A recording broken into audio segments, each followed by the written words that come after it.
Russell, let's talk Black Panther. Let's Wakanda talk. Forever. Let's talk Wakanda Forever. Oh my God. How do we, oh, there goes my light.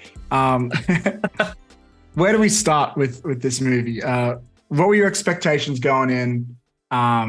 Did they live up to them? What are your overall thoughts? I think that's a good place to start in terms of expectations. I am a massive fan of trailers. Like, I think that's to their fault sometimes because they spoil the hell out of movies sometimes, but that's part of the movie watching experience for me. Like how it engages, how it excites, how it hypes, and how that leads into a movie. It's all part of it. So when that first teaser trailer came out where they mixed No Woman, No Cry with Kendrick Lamar's Be Alright.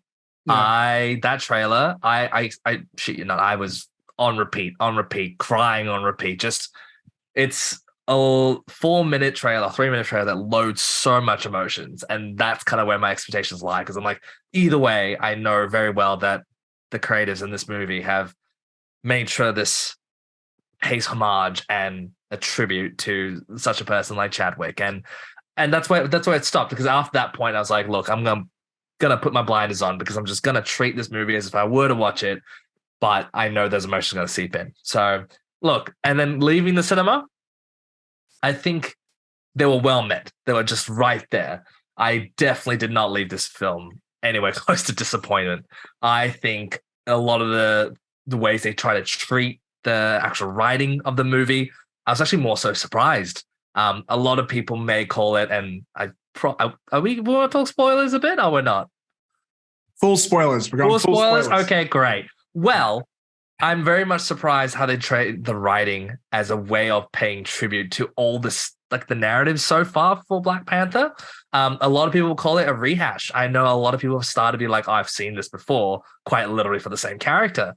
But for me, I'm just like, wow, they're really just bringing in the themes of vengeance and family and heritage and learning from your mistakes and just whatever things that Chadwick's character has gone through the last few of his movies are kind of like squished in and kind of pushed forward through this movie. And I feel like if where they've ended it feels like the whole idea, whole theme of vengeance and revenge and has kind of like come to a stop. Like this is now taking that next step forward for the characters. That moment when Shuri was looking at Namor and she's like, vengeance has consumed us. I will not let it consume our people. It's like, oh, that's like what T'Challa said at Civil War. It's like, oh, I was getting the shivers from that. And there's a part of me that was like, oh, yeah. Sorry, can I just ask, what do they do? Because I haven't seen the original Black Panther. What do they do with Chadwick's character? Like, what do they do with the Black Panther character? Do they make an explanation or? Yes. So this is actually what I went in wanting to see. That was my number one thing, because whenever an actor unfortunately passes away and they have to continue the story, it's like, how the hell do you do that? And the best example of all time is probably Furious 7 with Paul Walker. But let's be honest, while it's a beautiful tribute, doesn't really make sense in the universe of Fast and Furious. Like, oh, I've got a baby, so I can't go on these missions. Well, so does Vin Diesel's character. Like, what? So I was really curious how they would do that. And what they do, at first I was really uncomfortable with it, but I grew to like it. But the opening scene is, so there's his sister Shuri. She's like the tech wizard. She's like the smartest scientist in Wakanda. And she's trying to create a cure for an illness he has. And there's like a robotic voice saying that he's dying. And she's doing this test to try and find a cure for this illness. And she's like, it's all done in it's a one-up. It's one take. The camera follows her around. It's done in real time, which is a lot of emotional weight for like a popcorn flick to open on. And then going into it as well, Marvel said, like, one of the first things they said after he passed away, besides rest in peace, was we will not use a CGI body double for his character at all. I think because Star Wars got some backlash for that. And so he passes away off camera. And so the first 15, 20 minutes, I'm going to say, like, his absence is really felt. As in, like, it's kind of awkward. It feels a little awkward moving forward, but it's also really sad. But what's great is, so then they have a time jump a year later, and the main character becomes Shuri, and she's sort of just like acting like everything's fine. And her mother is like, look, you haven't dealt with your grief very well. We have a tradition here in Wakanda. You take the clothes like you were wearing at the funeral and you burn them to say the mourning process is over. She's like, that's a waste of time. And then weirdly, the movie sort of ignores Chadwick's passing for a long time. They do a great way, and we can move into this later, about how they focus on extending the story from the first movie. But towards the end, when she has to like they always say, like, we need a new Black Panther. It's a sign of hope for our people. And she's like, and like, you're pretty much, she's the only one who can create a new herb to create one. And she's like, no, it's whatever. But then eventually she chooses to make one. And so she becomes a new Black Panther. But in the first movie, what they show is like when that happens, you get to speak to like one of your deceased ancestors. But instead of speaking to T'Challa, Chadwick Boseman's character, she sees Michael B. Jordan's character in the first movie, Killmonger, which was such an awesome cameo. And it made sense in the world too, because it's kind of like you're consumed by vengeance the same way he was. So the person you're speaking to is like someone you connect with. So you don't see your brother, you see pretty much your enemy. And then at the very end of the film, some other stuff happens. She learns to like accept that he's gone. She burns the clothes, symbolizing the end of the mourning period. And then there's a post-credit sequence where it's revealed that during like the 5-year gap with Infinity War Endgame, he had a child that was named after his character. So it's Prince T'Challa II, sort of implying that he could be another Black Panther down the track. But the way that they tackled the passing of the character and the actor was the same. It's about dealing with grief.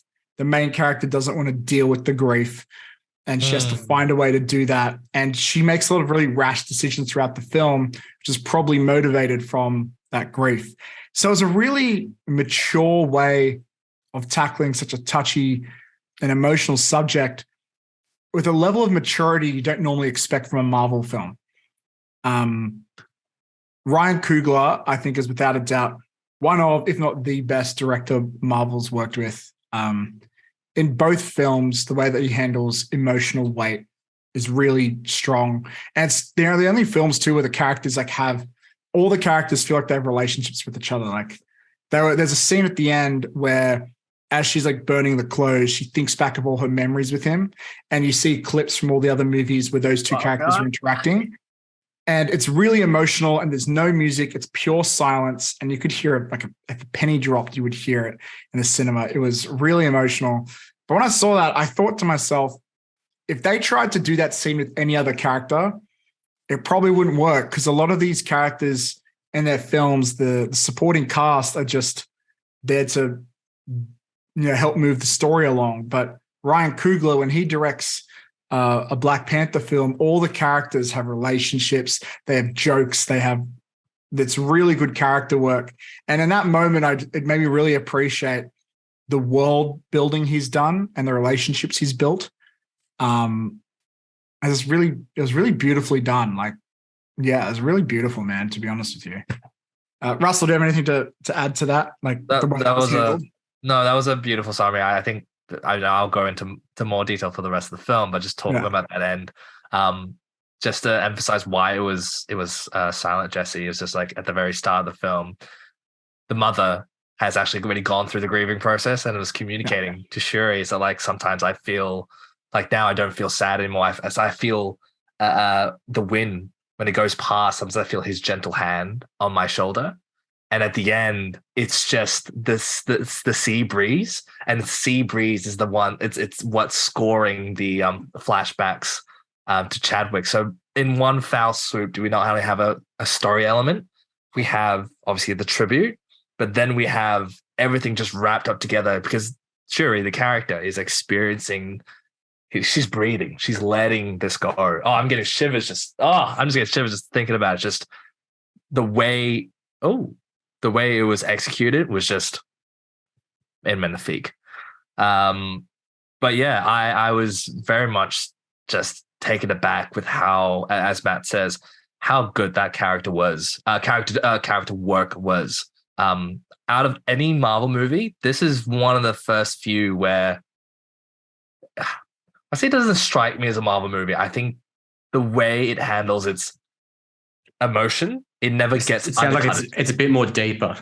Yeah, it never gets undercutted because with Marvel they love to undercut the serious moments. The worst offender. Some of the Watiti films, the Thor films. Sometimes I love them, but they just really play way too hard at undercutting something that. Thor: Love and Thunder. Yeah, the scene when she reveals that she has cancer is the most distasteful scene in any Marvel film. That's another can of worms that before we'll talk about. Yeah, that's a whole other. Yeah, but you're right. You're definitely right there.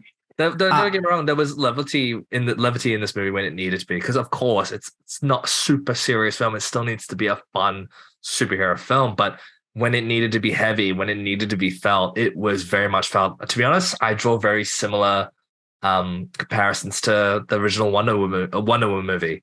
The way that Patty Jenkins does character work there and like refuses to succumb to the fact like, no, I want you to feel this emotion. It will be felt, as it borderlines of that cheesiness, but then just falls right over it. Be like, nah, feel this. And that's the kind of, yeah. It's funny you say that, because I always said with Wonder Woman 1984, a lot of people gave that movie crap. And it's like, no, it's because the reason that movie, it puts character and emotion so far forward that it's willing to ignore, I guess, logic and basic plot stuff. And I'm like, well, I guess in a way it's kind of like what a good director would do. But that's not what superhero fans want. They want cool explosions. So I see both sides. But yeah, I think another thing to point out is, just piggybacking on what you're saying, one of the differences that Ryan Coogler has to other Marvel projects is when he does comedy, a lot of Marvel characters do a joke, and the joke is for the audience. Like it's almost like they're looking at the camera and saying the joke. But in a Black Panther film, the characters, they joke to each other. Yeah. They make fun of each other. It's like, it's a bit more real. So the jokes, when you're laughing, if it wasn't a movie, it'd be the same, And I think that's what makes it more real as well, and what makes the relationships building. And yeah, it's really great. Let me ask you this. What do you think of Namor and all that side of the film? Bad guys. I love it. Absolutely adore him. He, again, this movie can feel a bit cramped because there's a lot to accomplish, especially with Riri Williams, like a whole new other character that's going to get her own show and yada, yada, yada. But like having all that and then having Namor be that kind of main piece antagonist for the film, treated really, really well. Sympathy, world building, and he just oozes cool. Like he is, where he talks, how his people respects him, how he carries himself. Like somehow in there is a great man of respect, but like a man of fear as well. Like he's great, and his origins and how they explain why he calls himself Namor instead of Namor. Just really good integration of why they kind of, we're not only going to change the character, but we'll change how we're going to build the world. It's Atlantis, or in this case, Talokan. And like, I absolutely adore that. I think he was one of the best parts of the film. Can't lie.